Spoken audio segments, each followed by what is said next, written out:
Hello, I am Reverend Susan Chupungco, pastor of the Table, New York, and the elder in charge of the River Towns Incubator.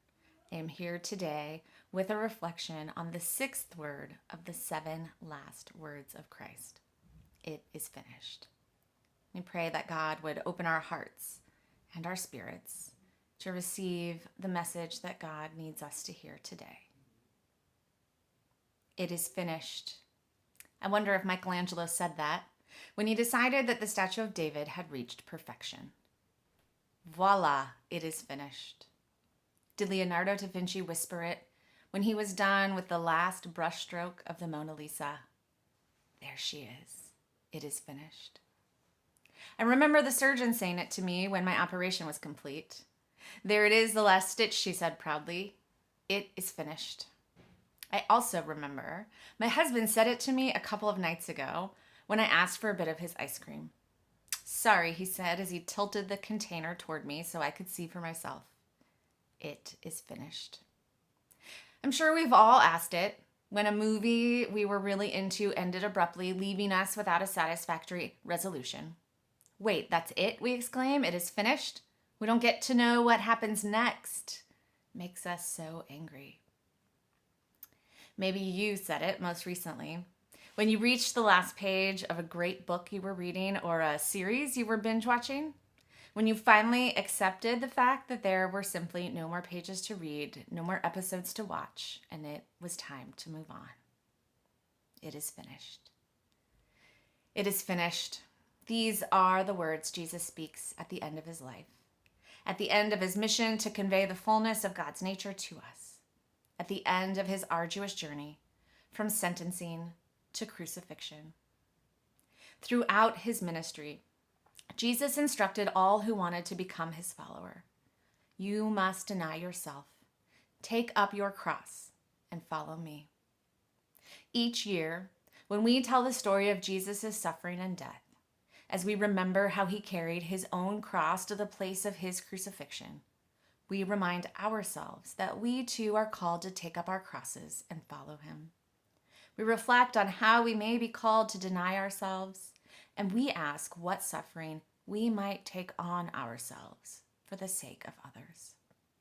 What Jesus calls us to, what the way of suffering means, it's a suffering that we accept and voluntarily take on for the sake of others. Now, friends, if you were to visit a church and go inside the sanctuary, you'd likely find a cross at the front.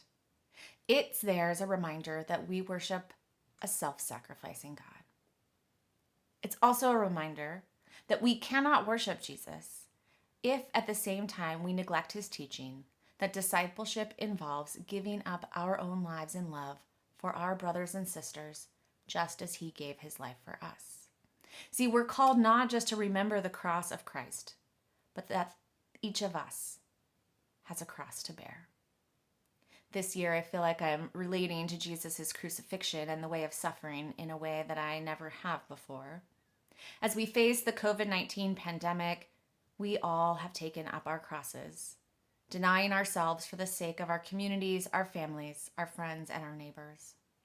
Medical workers have taken up their crosses, putting themselves at risk, working on the front line in order to save lives. Grocery store employees have taken up their crosses, continuing to show up for work, unloading trucks and stocking shelves so that others can be fed. Citizens of all nations are taking up their crosses to shelter in place, to work from home, to practice social distancing so that we might flatten the curve. Congregations have suspended gathering in person. Children are doing their school lessons at home. Millions of people are forgoing their ordinary way of life so that together we can slow down the spread of the virus. We're all taking extra precautions, weighing the risk associated with every decision, watching our stock of toilet paper, and all of us are asking, when is it all going to be over? On the day of his death, Jesus endures a grueling crucifixion. He is mocked and scorned as onlookers jeer him from the side of the road. He is stripped of his clothing and nailed to the cross before it is raised up alongside two others. His legs are broken. He is stabbed in the side, and left on the cross until he utters his final words and life leaves him. It is finished. These are the words Jesus speaks at the time of his death. It is finished, he says, as he forgives those who betrayed, condemned, and executed him. It is finished, he explains, as he says goodbye to his mother and transitions her care to someone new. It is finished, he declares, as he completes his purpose in revealing God's nature to us more fully. It is finished, he tells them, as some of the disciples disperse, feeling defeated and depleted.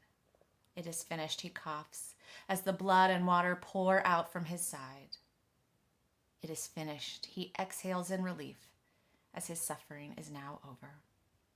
It is finished, he utters, as he resigns himself to death, and his spirit returns to the giver of life. It is finished. These can be words of surrender, accomplishment, pride, relief, and so much more. In these days of Lent and Holy Week, in these days and perhaps months of distancing and sheltering in place, oh, how I long to hear those words. I long to hear those words spoken confidently and assuredly from the leaders of Italy, Spain, and China as they inform us that the pandemic is over. It is finished. I long to hear those words from Dr. Fauci as he tells us that the threat of the virus has been mediated and we have accomplished our mission of flattening the curve. It is finished. I long to hear those words as we reject the for-profit medical system, look for solutions that give everyone equal access to affordable health care. It is finished. I long to hear those words from medical staff as they experience the relief of knowing the tide of the curve is receding. It is finished. I long to hear those words shouted with joy from the people who have waited behind closed doors for this pandemic to pass as they dance and embrace strangers in the streets. It is finished. I long to hear those words as politicians put partisanship to death and start working to sacrificially serve the people. And I long with all of my heart to say those words as I rock my little boy to sleep and tell him with love and gratitude and relief that he is safe. It is finished, my sweet one, rest easy. It is finished. Oh, how I long to hear those words. It is finished. I say these words as a celebration of what God has done for us in Jesus. And I say them as a prayer as we bear the cross of this public health crisis of COVID-19 together until the day that we can say with one voice, it is finished. Thank God, it is finished.